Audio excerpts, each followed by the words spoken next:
in semi-pro, no matter what, doesn't matter where you are. Listen, it's a tough game. You're playing semi-pro for a reason. The guys are probably a little bit more edgy than guys that are getting paid big money to play football, right? So, yes, sir. And there's always a lot of trash talk. The shit talk is usually pretty epic, and there's always going to be a fight.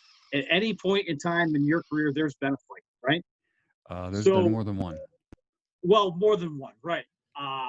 But give me your one that just you're like, I can't believe that shit happened. So the one that's unbelievable is actually from my rookie year, which is what you asked me about last week, was memorable from my rookie year. So 1993, Syracuse Express. You got notes? You got notes down? No, I had a warning. We got 10 minutes left. Okay.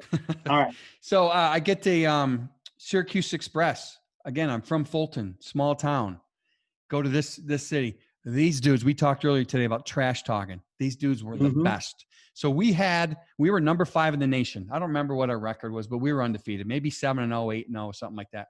We're playing at Griffin Field, good old Griffin Field across from Heights. Oh, I love Griffin the Field. Dungeon. That's the last game I played Corcoran at. That was their home field my senior year. Yeah. So that was my last game I played on. So I ended up going back there. So anyway, long story short, it's a night game. We're playing the number 1 team in the country. We're number 5. They come to our home and they're talking smack. Well, we beat them. Yes, it was in our home. We had home field advantage. We beat them. So during the handshake, we had this dude from Hawaii on our team. Ruben Hanu was his name. Dude's about 5 feet tall, but he was an animal. I love Hanu. Animal. Hanu was an animal. Love that dude. He was a rookie, same year I was. So he comes in and we're taking handshakes. Well, he was whooping some dude's ass all game. Okay. So what had happened? He's telling him about it. Yeah. And he was telling him about it. Yeah. So what had happened also earlier in the game is Mike Cooper, our safety, phenomenal athlete. Only guy I've ever seen in person return a punt for a touchdown, return a kickoff for a touchdown, and return an interception for a touchdown in the same game. Yeah. Okay. This dude, and then he would smoke a cigarette at halftime. This dude was a freak. So between Coop was stoking the fire, apparently to the coach's side. Ruben was a rookie doing this thing, torturing a dude on the line. The guy got pissed off. We're shaking hands, and this dude punches Ruben. All hell breaks loose. Now it's dark out. The lights are on, right? So this melee assumes, and I mean a melee. I happen to be by Mark Warner. Again, I talked about him in episode 1. The dude's like 6'4", 6'5", 350 pounds, just a big dude. He's handshaking without his helmet on. So all hell's breaking loose. All of a sudden, in slow motion, I shit you not, it's like slow motion. I see incoming. Some dude threw a helmet, and it hit Mark right in the head. Down like a tree, hit by lightning. Boom, he goes down. We got hammers involved. There's dudes from Berkshire grabbing hammers out of the toolbox, slamming. I watched a coach saying, break it up, and some dude over the top, boom, breaks the coach's nose right in my face. Dude, I'm 19 years old. I got my helmet on. I'm in the middle of this melee just trying to push dudes apart. All hell breaks loose. This is going on. State troopers are called. The cops are already there, right? Rule is you have to have a couple cops there anyway. State troopers show up. They can't stop it. All hell's breaking loose. It's 50 on 50, right? What do? Griffin Field? Shut the lights off. Shut off the lights. What? Shut the lights off.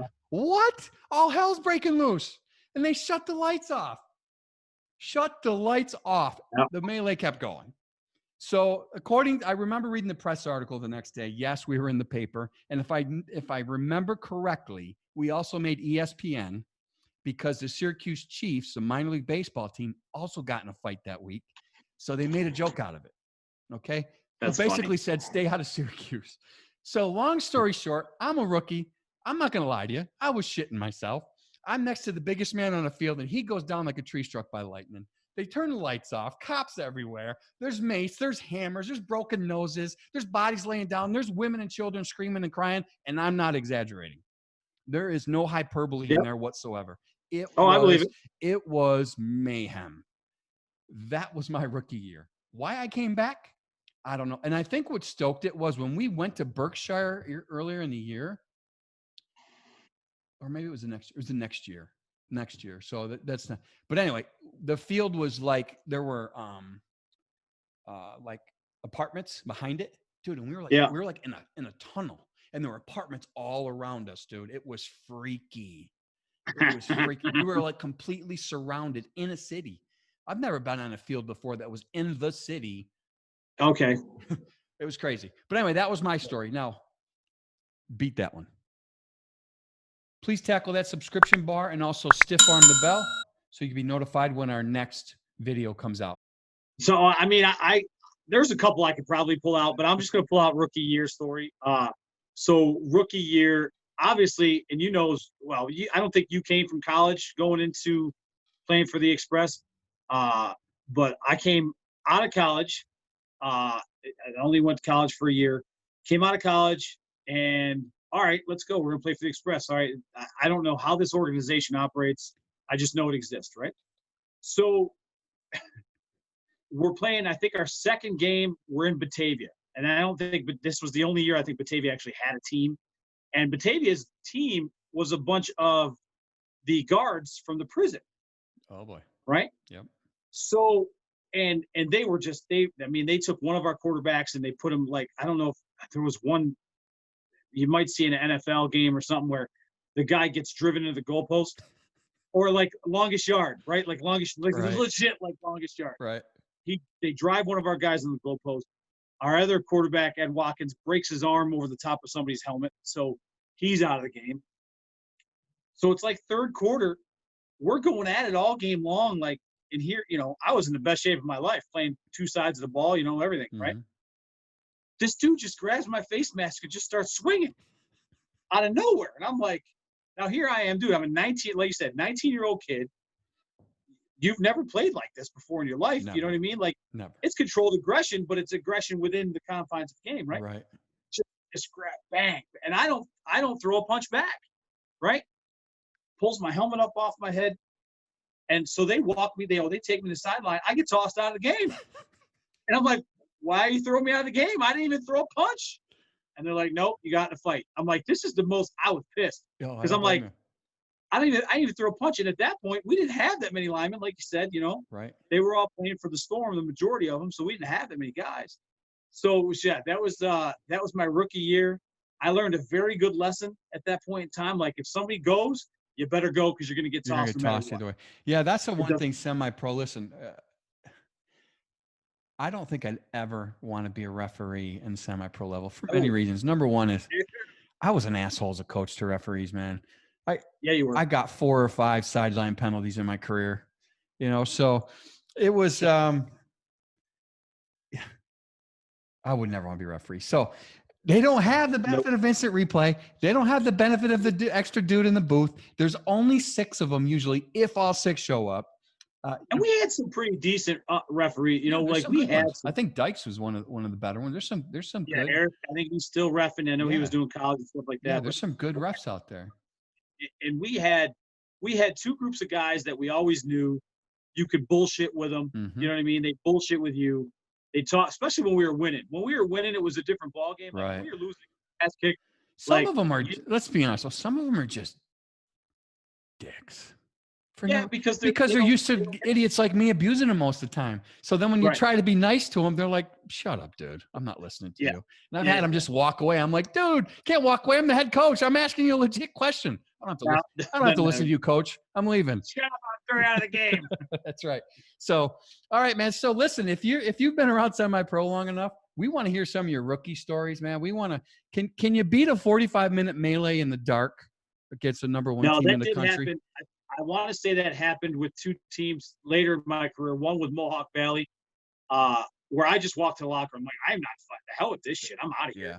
And then another one we had happen with the Rochester Renegades, and that was the one where we had the troopers, the sheriffs. Yeah, it's crazy. And everything. And what sucked about that Syracuse team, dude, is we had a lot of D1 players on that team. Yeah. And we were good. We were really good. And I couldn't believe I was starting tight end. I'm like, oh man, I don't belong here. These dudes are good. And we had a great coach, man. He quit. Yeah. Because he didn't want that chaos. And we ended up falling apart after that. We were a legit shot of a national championship, and we blew it with that fight, and it wasn't even, we blew it. Berkshire blew it for us. And what ended up happening, which I didn't finish story, was we got banned in 94. So that's how I actually ended up in Watertown. Marty Clanton and Derek Williams first took me to Rochester. We practiced with the Warriors for a little bit. Didn't really like it. It was way over in like Greece. So it was on the other side, man. So it was a jaunt, right? So we ended up going to Watertown, which was still an hour from my house, but an hour is better than an hour and a half. Right. And we just fit in, and that's how I ended up getting acquainted with Watertown, and then ultimately ended up back there because I enjoyed playing there. But so anyone listening to this, if you, we want to hear some rookie stories earlier, folks. If you are a part of a semi-pro organization, whether it is you are the coach, you're the owner, you're the commissioner of a league, you're a player, obviously, you're a cheerleader, you're a water boy, you're whatever you can to be part of semi-pro. We'd love to hear your stories. We'd love to invite you on our show. You can reach out to us now. We also have a Semi-Pro Gridiron Rant at gmail.com. You can message us below and someone will get back to you there. You can listen to our podcast while you're in the car as well. We are on Apple Podcasts. We're also on Spotify, and there's more to come. We're just waiting to get authorized. So those will be coming up too. And again, it's Semi-Pro Gridiron Rant for those as well. And then we also have a website where you can also link to our podcast, semiprogridironrant.buzzsprout.com. So plenty of ways to find us. Please reach out. We'd love to hear from you. We look forward to having our next episode 5 with you, and we'll see y'all soon.